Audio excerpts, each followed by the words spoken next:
পাকা আমের আমসত্ত্ব তো সবাই খেয়েছেন। কাঁচা আম দিয়ে টক ঝাল মিষ্টি আমসত্ত্ব কি কখনো খেয়েছেন? যদি না খেয়ে থাকেন তাহলে বাজার থেকে এক্ষুনি আম কিনে নিয়ে এসে ঝটপট বানিয়ে নিন, কেননা এটা বানানো যেমন সোজা, খেতেও তেমনি ভারী সুন্দর। তো নমস্কার বন্ধুরা, স্বাদবাহারের পক্ষ থেকে আপনাদের সবাইকে জানাই অনেক অনেক স্বাগত। প্রতিদিনের মতো আজও হাজির হয়ে গেছি নতুন একটা রেসিপি নিয়ে। আজ বানাবো কাঁচা আমের টক মিষ্টি ঝাল আমসত্ত্ব। তার জন্য সবার প্রথমে 4টে কাঁচা আম নিয়ে নিয়েছি, পরিষ্কার জল দিয়ে ভালো করে ধুয়ে নিয়েছি। এবার আঁটিটা বাদ দিয়ে এভাবে সরু সরু করে কেটে নিয়েছি। একটা কড়াইতে 1 কাপ মতন জল দিয়ে দিয়েছি। জলটা ফুটতে শুরু করলে আমগুলো দিয়ে দিচ্ছি। আমগুলো সেদ্ধ করে নিতে হবে। কাঁচা আম কিন্তু সেদ্ধ হতে এমনিতেই খুব বেশি সময় লাগে না।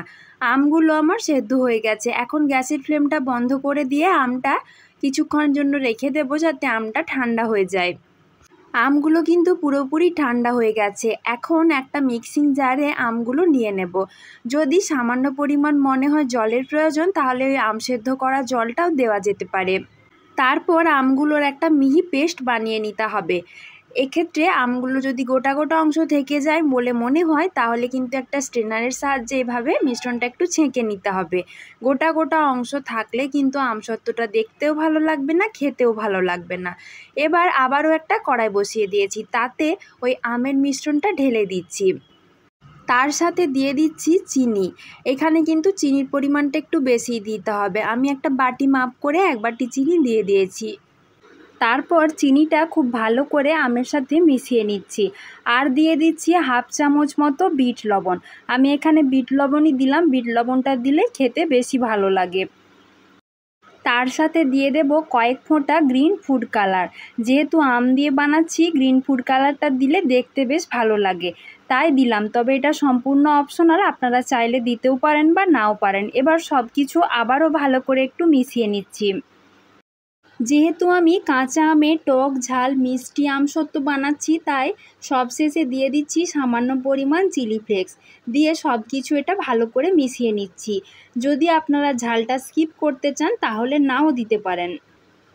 আমসত্ত্ব বানানোর জন্য আমের পাল্পটা কিন্তু আমার পুরোপুরি তৈরি হয়ে গেছে। এর থেকে বেশি ঘন করবার আর একদমই দরকার নেই, কেননা ঠান্ডা হওয়ার পর এমনিতেই একটু ঘন হয়ে যাবে। এবার গ্যাসের ফ্লেমটা বন্ধ করে দিচ্ছি। এবার আমার লাগবে একটা স্টিলের থালা। আমি এরকম একটা বড় স্টিলের থালা নিয়ে নিয়েছি, আর তাতে সামান্য পরিমাণ তেল ব্রাশ করে নিচ্ছি।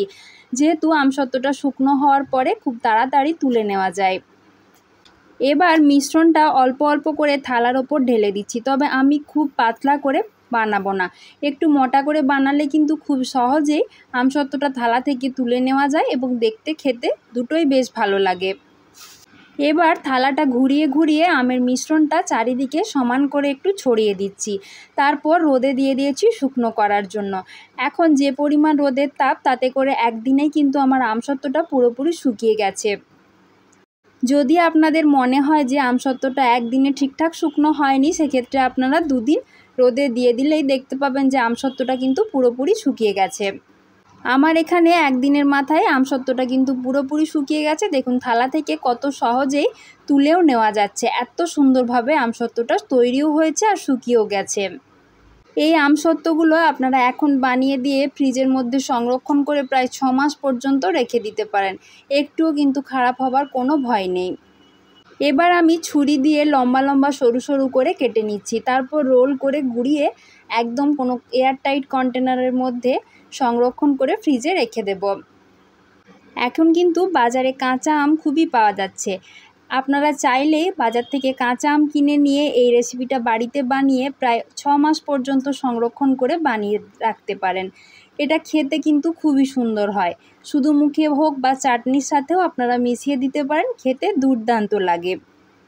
আমার রেসিপিটা দেখে যদি আপনারা বাড়িতে বানান, তাহলে বানানোর পর আমাকে জানাবেন আপনাদের রেসিপিটা কেমন হয়েছিল।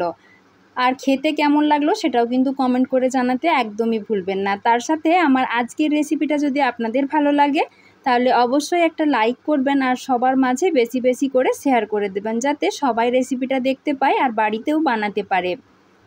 তার সাথে আপনি যদি আমার চ্যানেলটিতে নতুন বন্ধু হয়ে থাকেন তাহলে প্লিজ চ্যানেলটাকে সাবস্ক্রাইব করে দিয়ে আমার পাশে থাকবেন, আর পাশে থাকা নোটিফিকেশান বেলটাও অন করে দেবেন, যাতে চ্যানেলে নতুন রেসিপি দিলে সবার আগে আপনার কাছে নোটিফিকেশান পৌঁছে যায়।